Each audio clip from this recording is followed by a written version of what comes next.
Good afternoon. It's my honor and privilege to welcome today's speaker on Wednesday Wisdom, that is Dr. Silvi Sahu, the co-founder and chairperson of SCI International Education Group. Thank you, Dr. Sahu, for joining us today on PW Business World, PW Education Wednesday Wisdom Talk that we have every Wednesday. Thank you. Thank you so much, Vasudha, for having me here. Good evening, Vasudha, and good evening, the entire team of Business World. I'm humbled and privileged to be a part of this program. I know the stellar reputation of your channel, and I'm really delighted and excited to be a part of this program. Thank you. Yes, we're delighted to have you too, and on such an auspicious day today, the day before Diwali. It's really, I think things work out in a certain way sometimes. But I want to begin by asking you, how have the last 18 months been for you, both professionally and also personally? Right. So, let me answer this question in two parts, Vasudha, personally and professionally, because I'm sure it has been very different for each of us on these two fronts. Now, this year 2020 will be remembered by each one of us, which has given us the experience of not only a biggest crisis, but also made us learn how to handle crisis and forced us to train ourselves on the survival instincts. We had taken life for granted, and this pandemic shook all of us. It did not differentiate between the rich or the poor, and money, power, nor position had any meaning for it. We became conscious of two key essentials, and we have to be conscious of these two essentials, being the health and education. If health is all right, you can survive. And if education is there, you can progress. Now, at a personal level, it was a huge loss and an irreparable loss to me, my family, and our institutions by losing our founder chairman, Dr. Vijay Kumar Sahu, who was not only an educator, but a great visionary. He brought a revolution in education in the state of Odisha. His loss has created a vacuum, not only in our institution, but in the education sector of our state. Now, professionally, it was a period of learning and innovation for every school, faculty, staff, and students. This learning will benefit not only us, but also our future generations. In 2020, 1.5 billion students in 188 countries were locked out of their schools.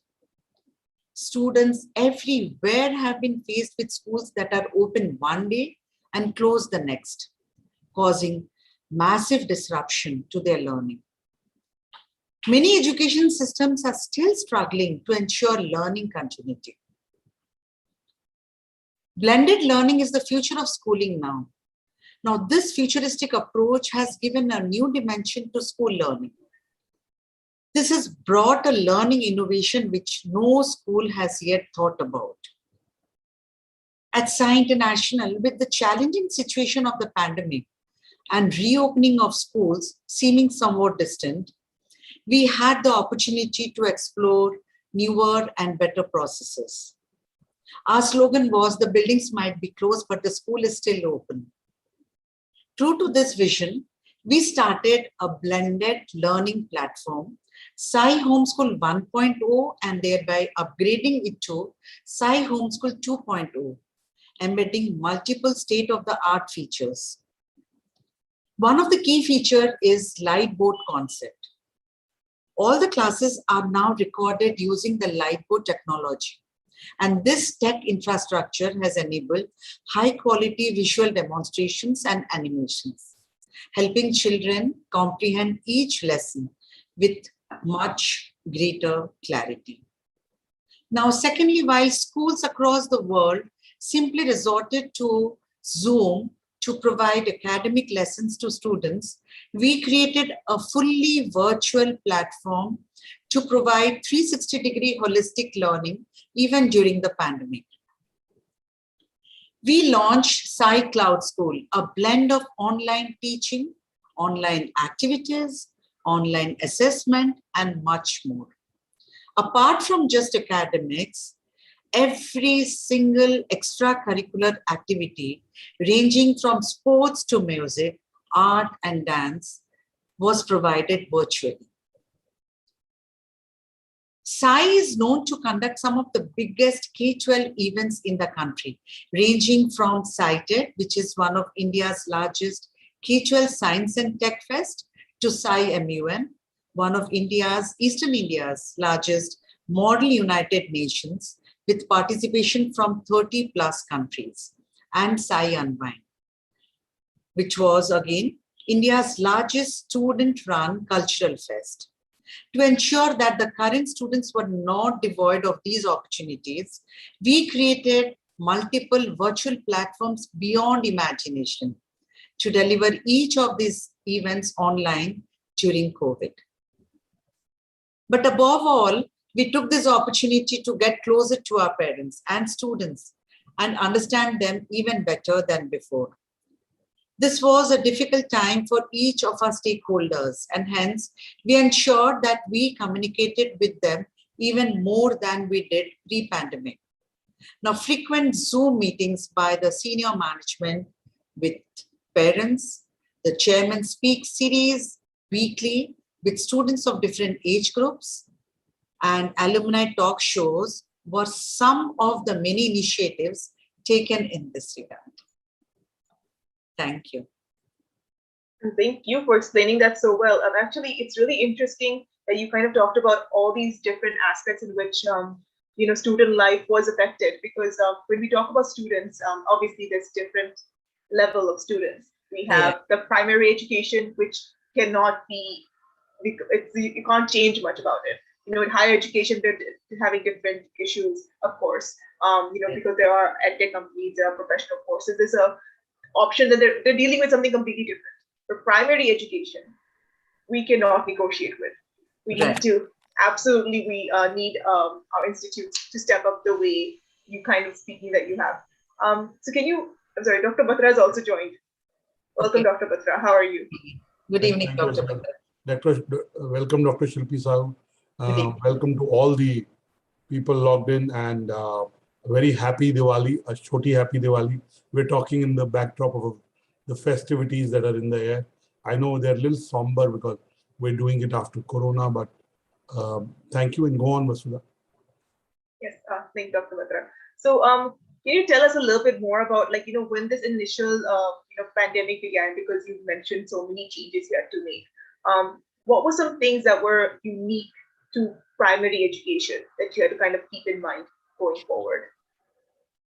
Sorry, can you repeat the question once again, Vasudha? Sorry, I said that what were some things that that are unique to maybe just primary education and not higher education or the types of education forms that you had to keep in mind when you were transitioning to this online school? Right. So we had. See, I'll tell you about the primary education. We have Sai Angan, which is India's largest play school, and that's one of India's largest play school. Yes, and it's as for us. Now I'll tell you, we had different resources like this.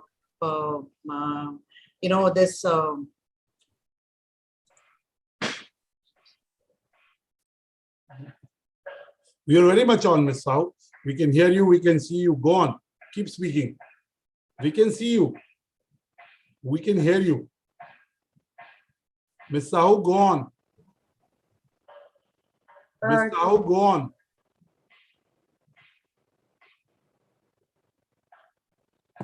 I think you. Sorry.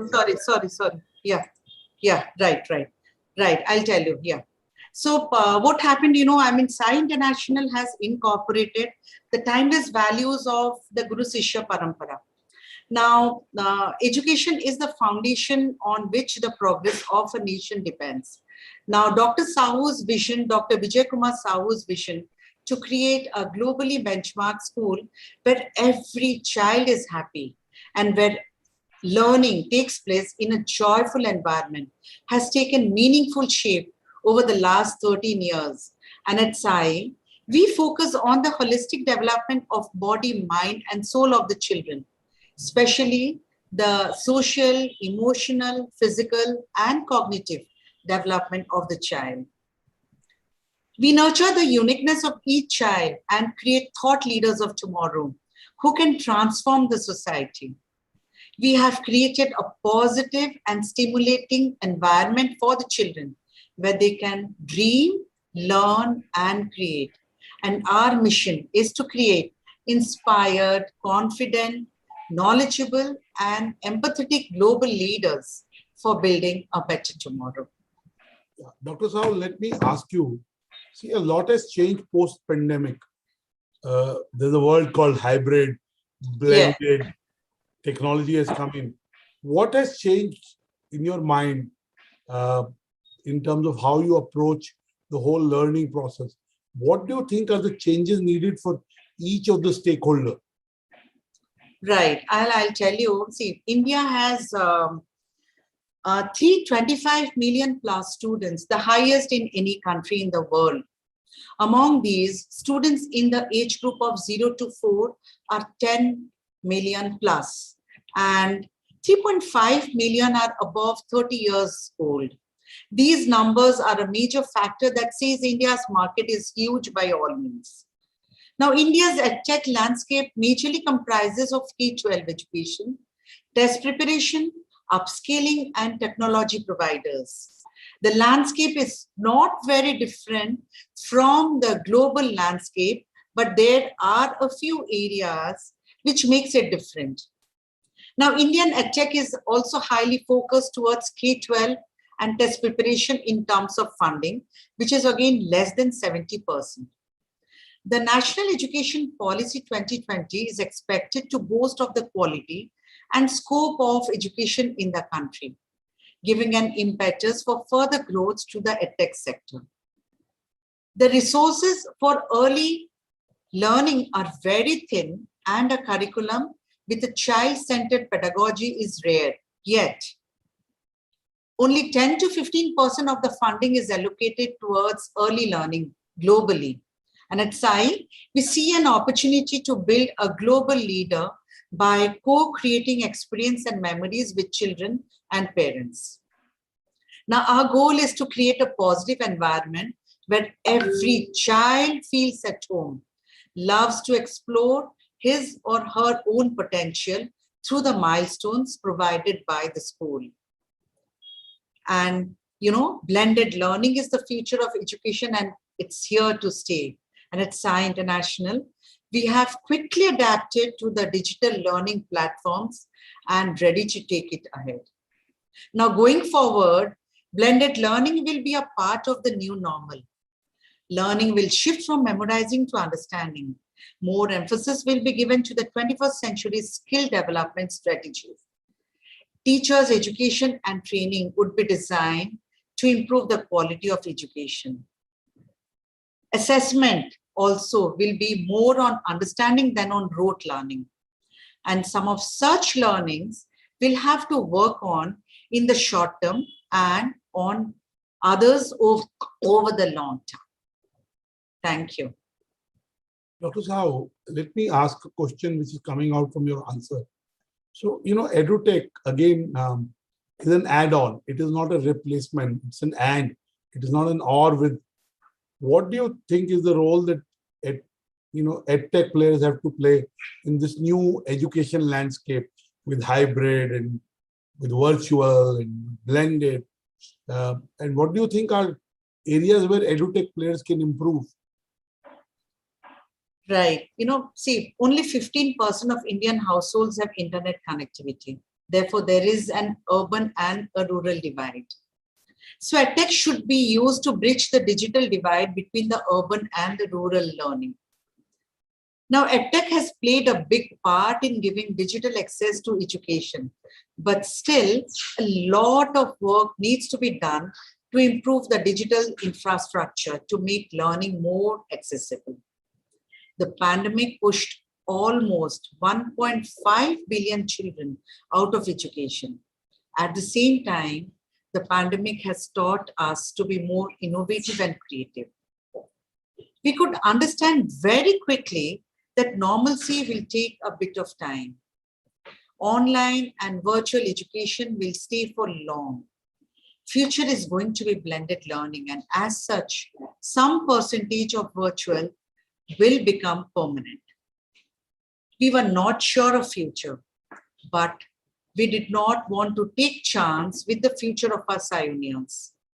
Hence, we invested heavily into technology to develop Sai Cloud School and Sai Home School 1.0 and 2.0.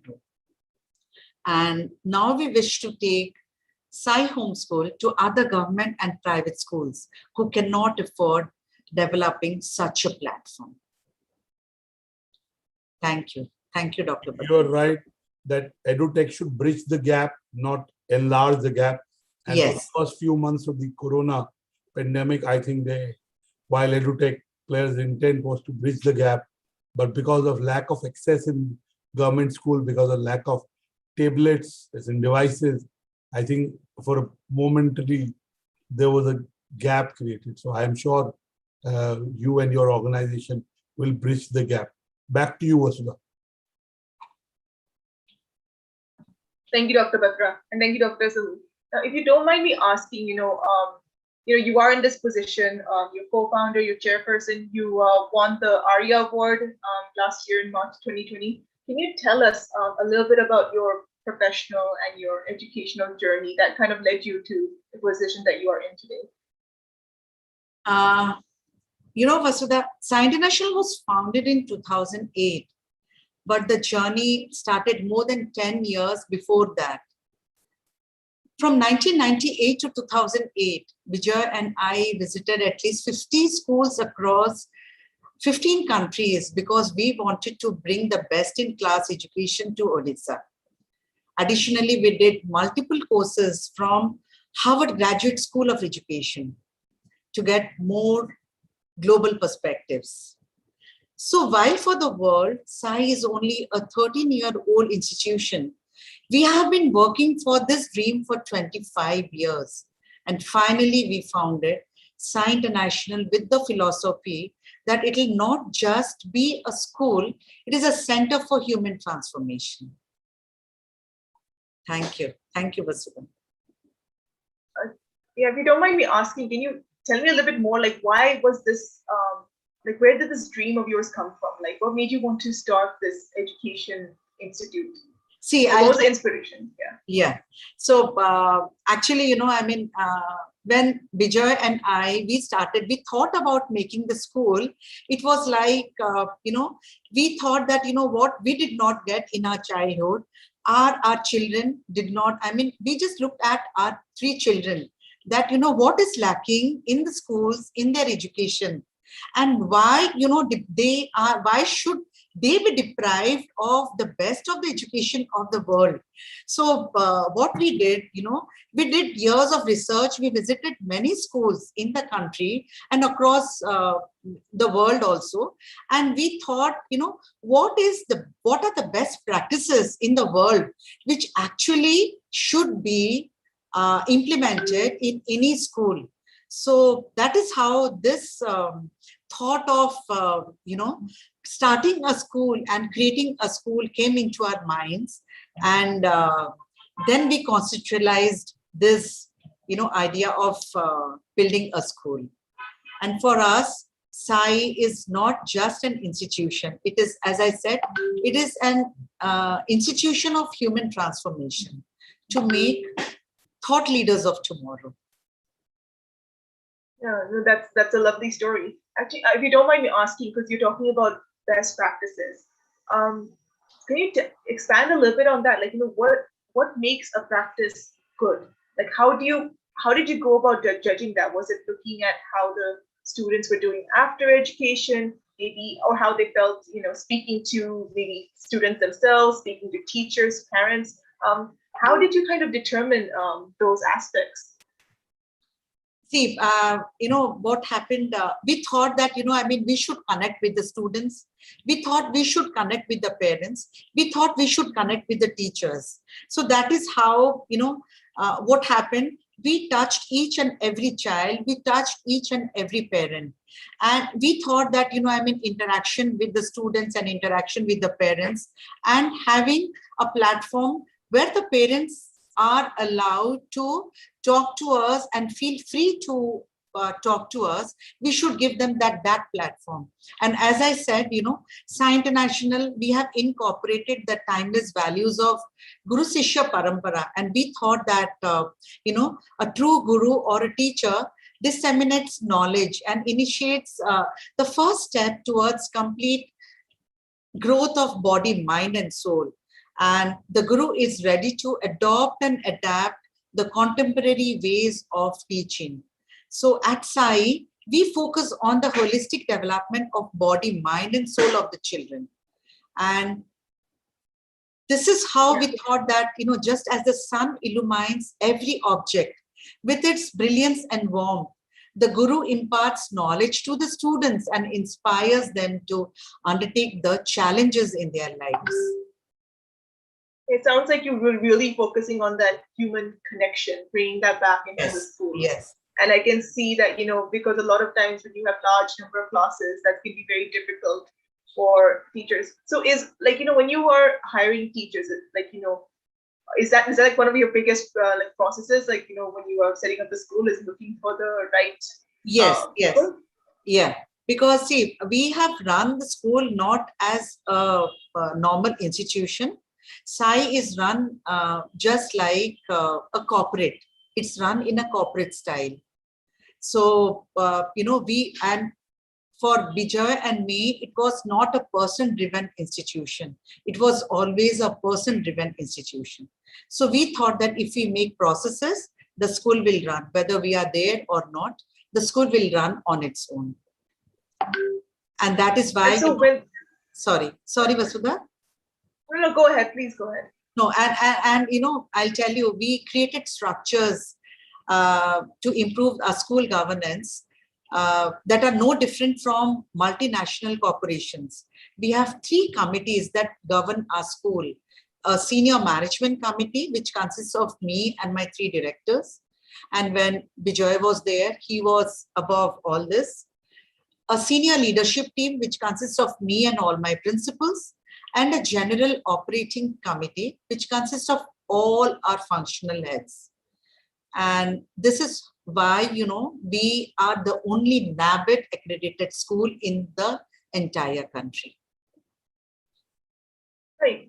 So, that's a very interesting way to kind of put it, because you never think about a school running like a corporate. So there's basically there's a place for everyone to go should they have any trouble, and there's always somebody to make sure that you are doing your job properly and that there aren't any issues, and those can absolutely be great things.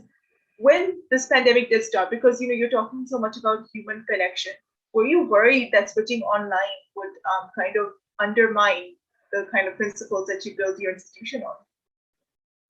No, see, I'll tell you, we were very, very confident. In fact, when the government declared that March 24th, 2020, everything will be locked down and the schools will close, we were very confident that we immediately switched to, online teaching. Then this idea of Sai Cloud School and Sai Home School came to us that, we should have online teaching, online activities, and online assessment for the students.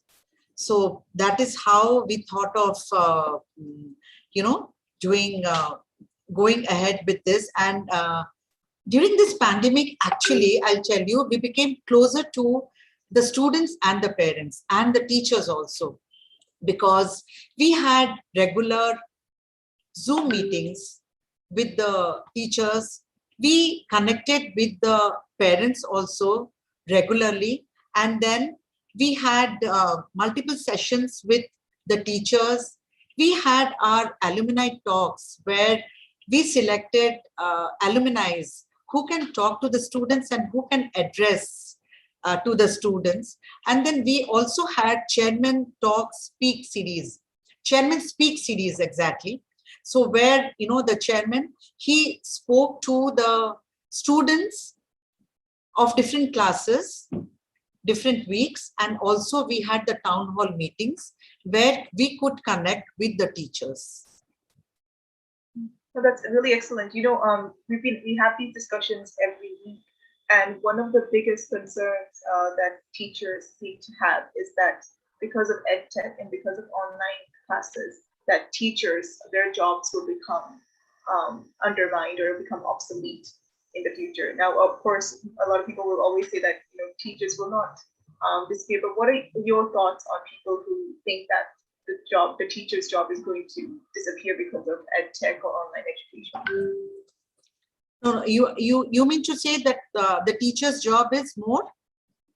No, it's like there's a concern that the teachers, their jobs will, become undermined because of online classes or EdTech companies. Okay. What is your response to claims like that? Vasudha, teachers cannot be replaced, no matter what. We know that, the future is again online learning, virtual education, blended learning, but teachers cannot be replaced. There is always a personal touch between the teacher and the child, the teacher and the student, which no matter what, no technology can bring about. Thank you for saying that. It's just because that's a question that comes up a lot when we do these panels. I like having all of our experts kind of, reiterate this, and it's been the same response across the board. So thank you so much for joining in my little, responses to that. And I hope our audience can also hear that. And I hope that's not something that anyone in our audience is worried about. But if it was, you've heard it from Dr. Sahu herself. So I hope that will ease your mind a little bit. Yes. Can you tell us a little bit, so you did move into this online system with relatively a lot of ease. And now we have this NEP 2020, which is also encouraging, hybrid blended learning, having 40-60%. How has the NEP 2020, I'm not going to say influenced you, but maybe enabled your initiatives, because you were already doing those initiatives, it seems to me. Right. Yeah. So how has the program helped, I guess? Yeah. The focus on NEP has been on 5 key areas. The first was greater attention to early childhood care and education. The second was reforms in school curricula and pedagogy. The third was better school governance. Then it was standard setting and accreditation. And last but not the least was greater focus on technology. Now, in all of the above, we have constantly tried to bring about new innovation and improve quality. Now, for childhood care and education, we run Sai Angan, as I was telling you earlier. That's the country's largest standalone kindergarten center. The learning in Sai Angan is completely based on multisensory development. We try and develop physical, emotional, social, and cognitive skills in our students right from the age of 2+. In terms of curriculum and pedagogy, we have been relentlessly working to bring in innovation and make it more practical based and experiential. In fact, since our inception, we have been working on the principles of experiential learning and 21st century learning skills. To improve our school governance, we have, as I said, we created this 3 structures. Then we have this NABIT also. And then recently we just won the School of Eminence Award with A++ rating. And in fact, we were... Congratulations. Yeah, thank you. And we were amongst the only 4 schools in India to get this rating. And finally, we are still ranked as the #1 school in India by Education World India School rankings. And in respect to technology, as I was talking to you earlier, we have launched Sai Cloud School, the Lightboot technology, and Sai Home School. Okay. Can you tell us a little bit more about this cloud school? Yeah. That sounds really interesting. Right, right. So, we use this light board technology where, all the classes are recorded using this light board concept, where the visual demonstrations and animations actually help, which the teachers do, actually help the children to comprehend each lesson. And these are done by the teachers. Now, Sai Cloud School is again, it's a blend of online teaching, online activities, online assessment, and everything was online. Apart from activities, every single extracurricular activity, starting from sports to music and art and dance, was provided virtually to the students. Now, this is all about Cloud School. Now, if I talk about Sci Home School, again, the teachers recorded these lessons again on through this light board technology, and this is there in our server where the students can access to these lessons at their pace and from home, and even assessments also they were able to do it from their houses. So that's amazing because like joining in real time can be very difficult for some students, for some teachers even. Connection, like you mentioned yourself, not everyone and not every household has internet connectivity or even electricity, for that matter. Thank you for answering that. But now let me ask you. There's a lot of talk about the 21st century skills. So first, I would like to ask you, what are some of these skills that are needed for teachers now, because our times have changed a lot, and what are the skills that are now needed that we need to teach students? Right. As I was telling you, the teachers put great attention on the early childhood care and education. Now, it was the cognitive development, it was the holistic development of the children, the school curriculum, and the pedagogy. And then also focus on the, the technology and innovation and multisensory development also. Now, in terms of curriculum and multisensory development, what we thought is we will have to work on the principles of experiential learning. And this actually helped us in the long-term intervention of providing quality education to the children, working on the mental and emotional well-being of the children. Now, then the holistic 360-degree development of the children, and then the parent and child connect. There's a lot of like emotional development and yes, it was more on the creativity, collaboration, and critical thinking. Absolutely. So things that we call soft skills, but of course are very, very critical. Yes. Things that we call the soft skills. Yes. Like what about on the children's end? Also the teachers need to have need to be able to obviously impart these. But what are we hoping that the children will come up with? Obviously creative skills, critical skills. But is there any other skill that you feel like, because of 2020 or because of the pandemic that we absolutely need now? We focus on the leadership skills and the communication skills too. Of course.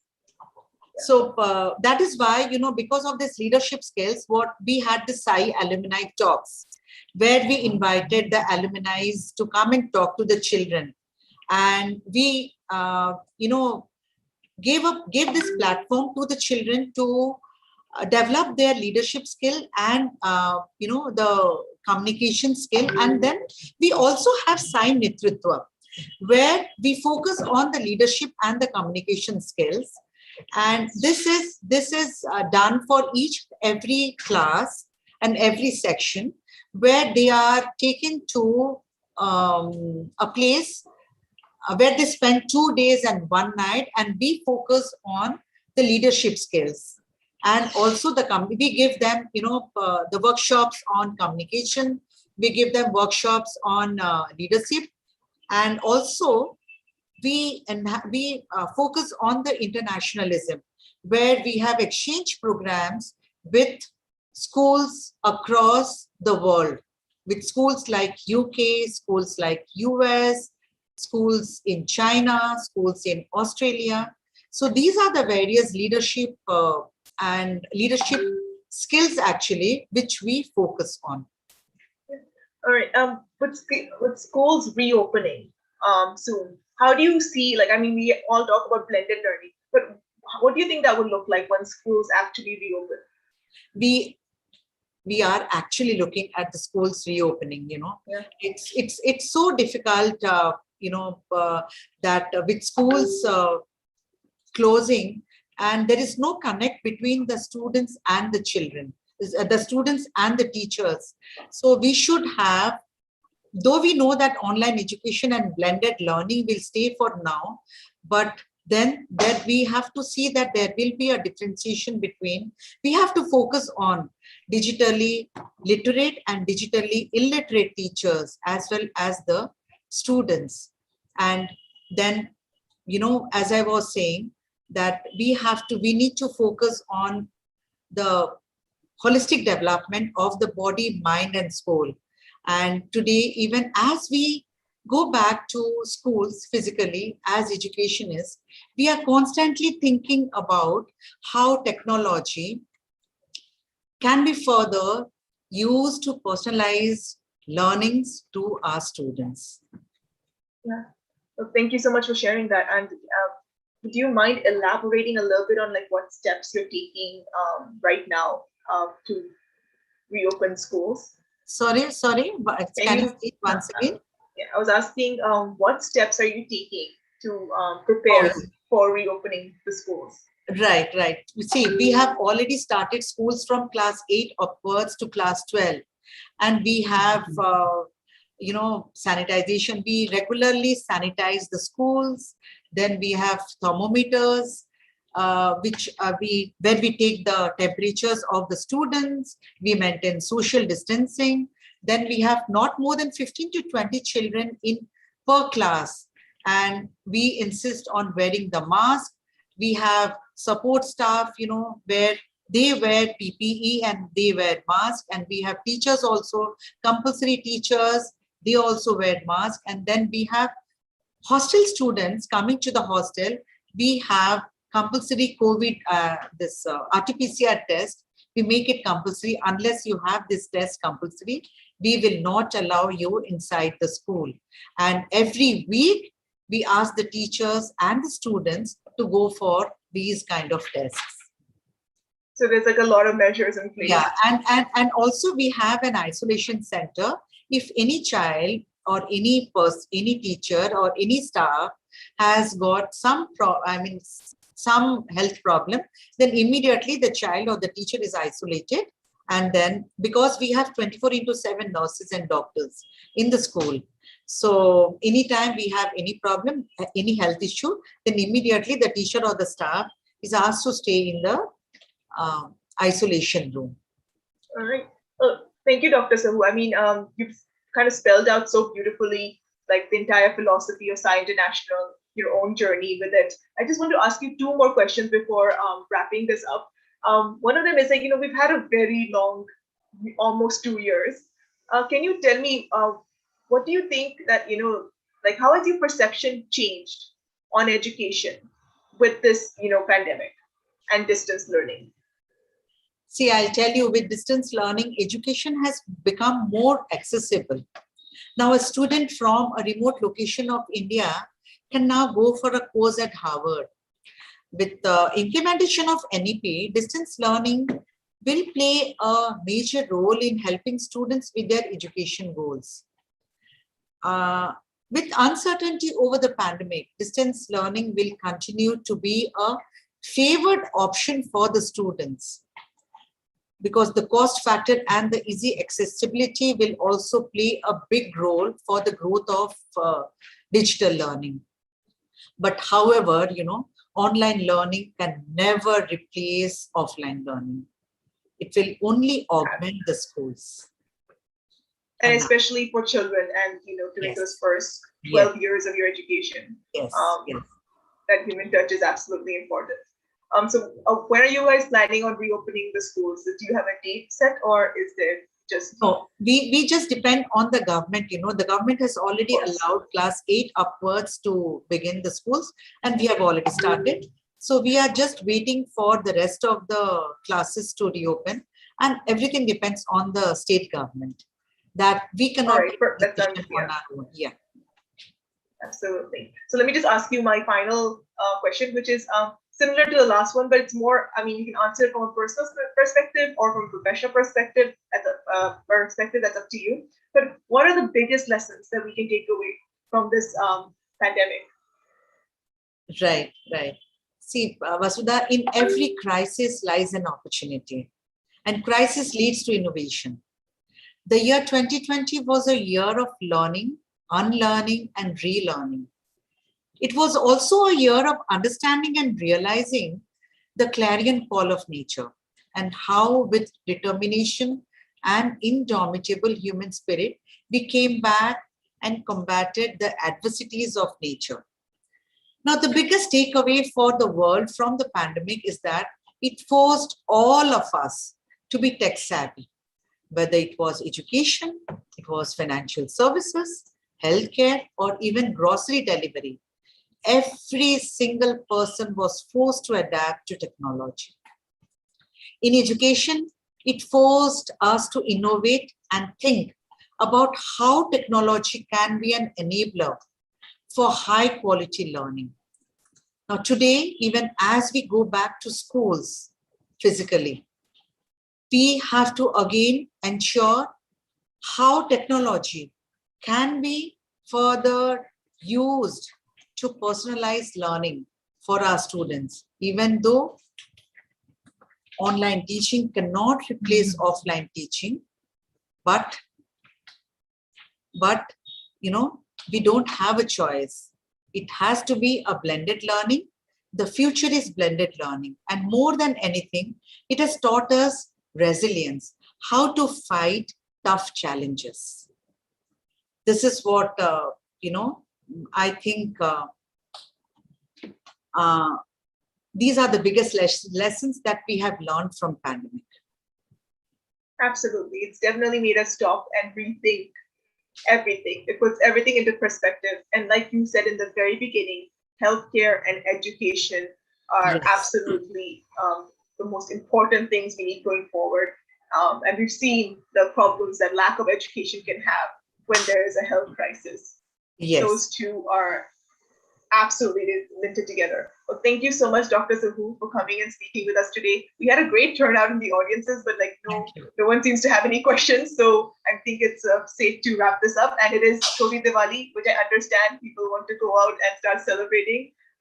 We were lucky that no patakas were here in the background.